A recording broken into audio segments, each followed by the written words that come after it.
Yeah, so you know what I'm saying. So all that's what made me really start looking at life different, man. When I seen guys' lives being manipulated, Hmm.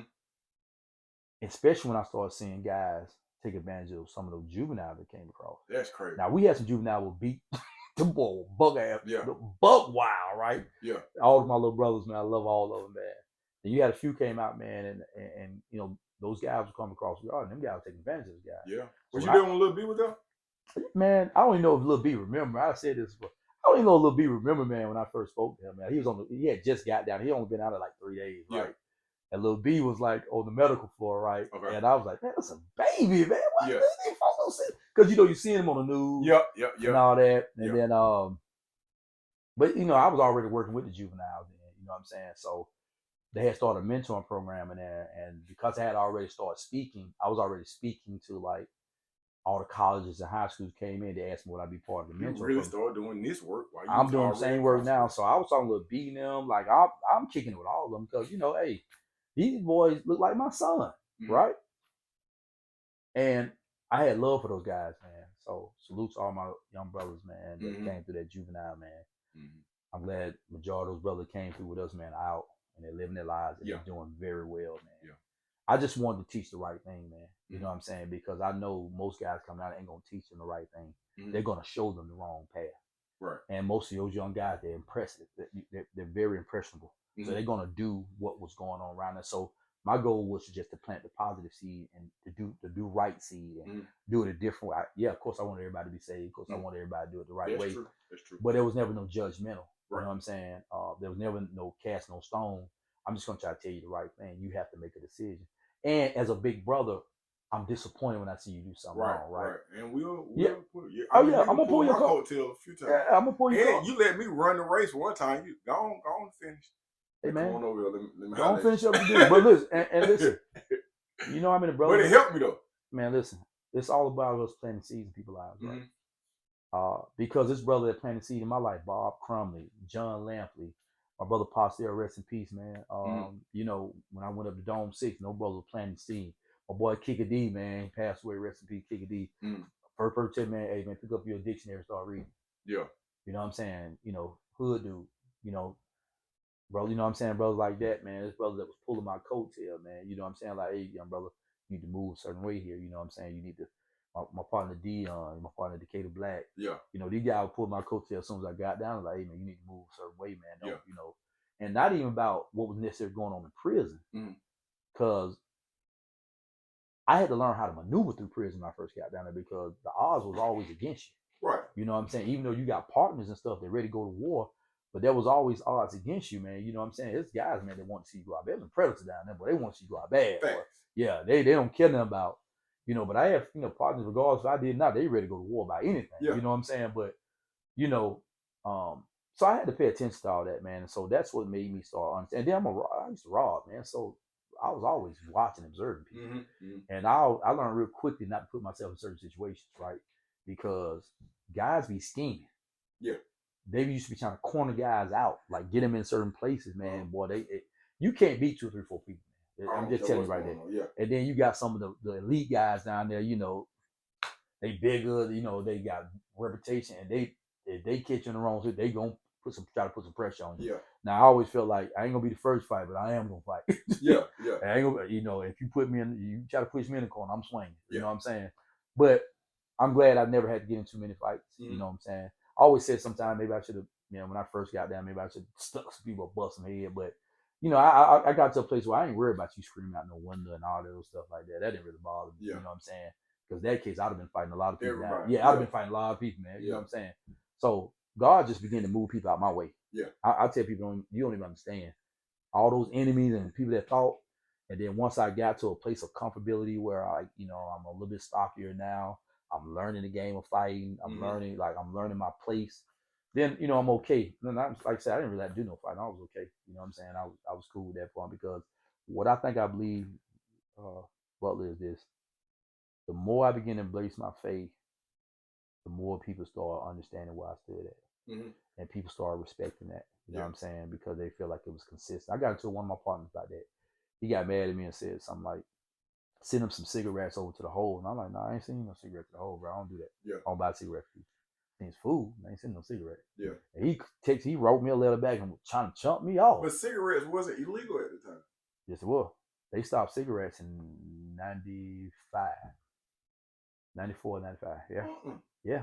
Federal law. Then they must have started back when I got the Alto. The cigarettes was legal, bro. No, it was. I also might have been smoking, but it wasn't legal. Listen to me, man. Listen to me. When you got down? 98. Nah, but they had stopped. That was a federal law. Listen to me. Now I think you got your time. No. I think a time came when they tried to bring it back, but because of the law, whatever. No, bro, I'm trying to tell you something. Okay, well, we'll talk about But it. I had 5 years on you, bro. And I understand that. It's cool. But what I'm trying to tell you is that when I was at Alto, cigarettes was illegal. Cigarettes didn't become illegal till I came home. I came home in 06. We're gonna put some push-ups on that. You know, I swear to God, I was thinking the same thing. So real quick. Okay, I'll really real quick. I can't do it. I just got a knee replacement, brother. Golly. So I can't do that with that, bro. Like, hey, I'm trying to get this thing in there right now. So real quick, like he said that, and I said, bro, I'm not sending no cigarette. I don't care if they were legal or not. I'm not buying no cigarettes, right? And he got like, oh man, I'm saving you now. I'm like, you what? I said, if you save me, don't save me no more. He said he was saving you. I was like, bro. Oh man. I said, bro, you saving who? And I was so mad. I was like, hey, bro, listen, I would have beat you up on the street, and I'd beat you up here too. Don't play with me, man, like that, man. I ain't, boy, you know what I'm saying? So I'm laughing about all this, man. But he got mad at me then. But then when I wrote him back what I said, he wrote me another letter back. Said, you know, Omar, man, I apologize, man. I ain't mean to say that. He said, man, I just want you to be real. You say you real about what you're doing, man. Just stay on what you're saying. Yeah. I'm real who I am, bro. Like, I don't buy cigarettes, man. You know what I'm saying? I don't agree with them. I don't like them. I don't want you to die from them. You know what I'm saying? So no, I'm not buying no. So I can buy you some food or some soap. You know what I'm saying? I'm not buying no cigarettes. Yeah. You know what I'm saying? But you go through those phases, man, and but I'm grateful. Like that was somebody I grew up with. So for him to say that, like, it kind of hurt me more than. Yeah. But I'm like, bro, you what? Like, come on, bro. Like, let me ask you this. Yeah. What's one accomplishment that the public might not know about, but that personally, like, it meant a lot to you or means a lot to you? An accomplishment.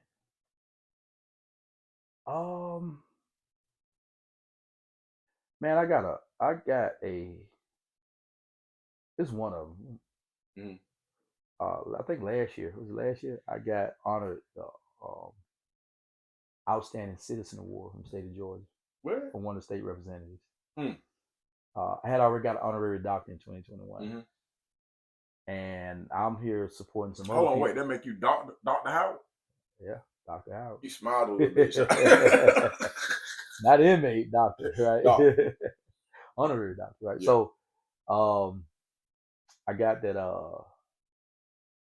award because I'm there supporting some other people, and like, we got another award we want to get to, and one of the state representatives that I had met and did some work with, and the lady that was doing a presentation, man, when they presented that, man, it always feel good, man, even though I don't really try to dwell on that stuff, man, right? Because I try to stay humble in that, because it's all about the grace of God, man, that we are where we at. But to get that out, which is the highest honor you can get in the state of Georgia, right? One of the highest, I think it's the highest honor you get as a civilian. So when I got the Outstanding Citizen Award, man, salute to Miss Doreen, and Miss Sharon, man, that presented that, man. So to get that, I thought I was overwhelmed by that, man, because everything I do, man, is for my young men and young ladies that I work for. Anything that I do, I give credit to these young men and these young ladies that I work with. Man. You know what I'm saying? Yeah. Like, yeah, man, that's what I do it for, bro. Like, I'm emotionally thinking about it, man, because people like me, you, Travis, Terrence Berry, my brother Jason, some of my, friends, Jennifer Rogers, Angela, people that's actually out here working, Karima, that's out here, Desiree, TK, people that's out here, man. Really. I'm gonna say Art Powell. I know y'all, yep. And Art Powell, a lot of people that's doing the work, man. You know what I'm saying? And Art Powell was my, he was my mentor when I first got out. For real? Yeah, man. He was showing me really how to, he helped me really make a decision, put this, this mentoring program together, man. And we did a lot of work over the years, man. We want to actually, me and Art, like the first people came out with the credible. We the first one when he got trained as credible medicine in the state of Georgia, man. So salute Art, man. I am a credible Yeah, medicine. yeah. So and everybody's in that credible medicine field, man. Chi and all the people over there at it's doing this great work, man. That doesn't get recognized as much, man. We're just small grassroots organization that's really putting in a lot of work, bro. So salute to everybody who's been mentored, people that's been in prison, who's out, man, and they making a difference. People that used to be former drug dealers and gang members who's out here doing the work. My boy Big D, you know what I'm saying? You know, all those people that's been supportive, man. I even got brothers who used to be correction officers at Alto, man, that we've been in ministry. They not correction officers more, but we ran into each other doing ministry, man, who out here supporting kids and helping kids, man. So salute to anybody, man, that's making a difference in that community, that's having an impact in that community. My brothers up north of New York, man, brothers that's making a difference, man. All these brothers, man, that we see popping up in the community, man, posting stuff, man, and they're supporting these kids, giving these kids the real facts about their street life and the things that are happening in this community. You know how I move, man. I'm not in the streets no more, so I'm not in none of them politics no more. Right. I'm about sharing information that I hope to help these young men and women change the direction of their lives. That's why my organization is called Freedom is a Choice. Speaking of freedom is a choice, and you having accolades that you probably didn't forgot and accomplishments that don't mean anything to you, but in the public's eyes are really big deals. You didn't show me how to create wealth for me, my family, my community. So I want to thank you for that personally. But what I want to find out doing this work and really going in, what has been one of your biggest obstacles? I think everybody is, but salute to the people that have. Before I get to that, always trying to maintain funding, right? That's one thing, man. But this is my biggest obstacle, man. And I share this with my young brothers and sisters. Man, the hours and the work that a lot of us put in, man, to make sure that you have a better life. The money that come out of our own pockets, and even funders like salute the Rock and Tacos, man, that pour into my, been pouring my organization for 10 years. People that pour into, man, so you can have a better view of life, so you don't have to travel this path of that's destructive. My biggest obstacle, man, is when y'all don't do what's right. Right. Like, man, I got young men in prison, man, that will be in prison, man, for another 20 years. I'm 50 years old, homie. Right? I got young brothers in prison that's going to be in prison way past, man. If God will, I hope we living when these young men get out. Right. If they get out. That's my biggest obstacle, man, because I want to get through to you. People say, well, if you say one, man, I understand that concept. Let me share where I'm at. If I run to 10 kids, I want all 10. I'm trying to save all 10. And I want them to go bring 5 more. Bring 5 more, right? Because here's the thing. If we lose 5 of those 10, that's 5 generations that we've lost. I can't stand. We can't take another. We can't take another hit to our community. Every time we take another hit, man, to our community, bro, like that's another leader life gone, bro. Yeah. Right. That's another young man or woman life disrupted, man. That's another parent that may or may not ever see their kids again, man. Right? You know as well as I know, and everybody in prison, man, it's people that get those phone calls while they're in the county jail, while they're in juvenile, when they're down in prison, that your mom and your dad, your sister, brother passed away.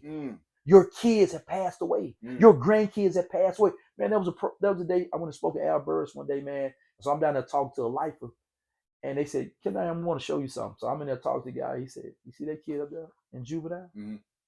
I said, yeah. They said, watch this. They brought him down there. So they brought the young man down there. He's sitting down there just like he is too. And he said, his granddad had to be like 60 something. Right? This kid only probably 16, maybe 17. 17. Because the being there, you'd be 17. And he said, young man, you know who this is? He was like, who that is? He said, man, I'm your granddad. Man, I look, bro, like man, like I just, like my heart went to the ground, bro. I was, he never even seen his granddad before, man. And the first time he meet his granddad is in prison. He's in prison for 10 or more. Oh, you know the feeling on that, man. Another thing, I was there down there with that. I'm talking to this kid. You know, I'm giving it to him. I'm pouring everything I got to him. He said to me, though, you know, I got 3 life sentences. 17. When I walked away that day, man, I felt like the scum of the earth, bro. You know why? What possibly can I tell this man that's gonna help this man right now? What possibly did I could have did that maybe help? Now I'm not even probably staying in the same city as kids. But what did I lose at? What did the next father look like? I felt like as a man, like what did I lose at? This kid got 3 life sentences, and what can I actually say to motivate this young man's life, man? When I say I feel like something like, man, as a father, man, where are we going wrong at? You know what I'm saying? As a man, as a black man, man, to another black kid, what did we, son? I don't even know. So I'm sorry, man. I don't even know what to say. You know, that's a life gone, man. If he make it through prison, if he don't commit suicide, if he don't get killed, if he don't get on drugs. Yeah, man. This thing for real for me, man. Serious.